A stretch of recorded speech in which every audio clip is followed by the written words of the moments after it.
ಪಾಸ್ಟಲ್ಲಿ ಏನಾಯ್ತು? ಪಾಸ್ಟಲ್ಲಿ ಏನಾಗಿದೆ? ಮುಗಿದು ಹೋಗಿರುವಲ್ಲ. ಪಾಸ್ಟಲ್ಲಿ ಇದು ಆಕ್ಷನ್ ಸ್ಟಾರ್ಟ್ ಆಗಿ ಈಗ ಏನಾಗ್ತಿದೆ? ಕಂಟಿನ್ಯೂಸ್ ಆಗ್ತಾ ಇದೆ. ಭೂತಕಾಲದಲ್ಲಿ ಒಂದು ನಿಗದಿತ ಸಮಯದಲ್ಲಿ ಅಂದ್ರೆ ಸರ್ಟನ್ ಟೈಮ್ ಅಲ್ಲಿ ಆರಂಭವಾಗಿ ನಿರಂತರವಾಗಿ ಕೆಲ ಕಾಲ ನಡೆಯುತ್ತಿದ್ದ ಕ್ರಿಯೆಯನ್ನು ಹೇಳಲು ಈ ವಾಕ್ಯವನ್ನ ಬಳಸಿ.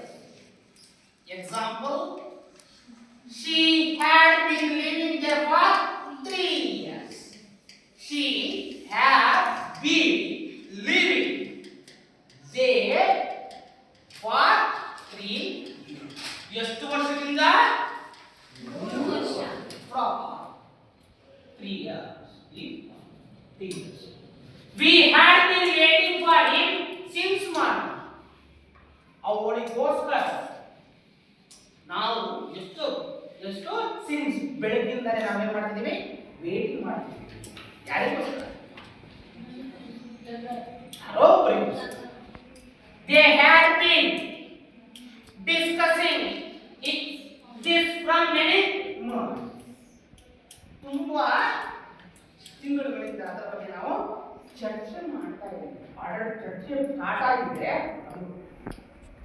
ತುಂಬಾ ದಿವಸ ಆಯಿತು. But discussion method is going on. This is got ಇದು ನಿಮಗೆ ಹೈಲಿ ಬರಾಬರಿ ಮಾಡ್ತೀನಿ. ಹೈಲಿ ಸಿಂಪಲ್ ಆಗಿ ನಿಮಗೆ ವಾಟ್ಸ್ಆಪ್ ಮೇಲೆ ಕಳಿಸ್ತೀನಿ ಕೆಲವೊಂದು ಸೋರ್ಸ್ ಅರ್ಥ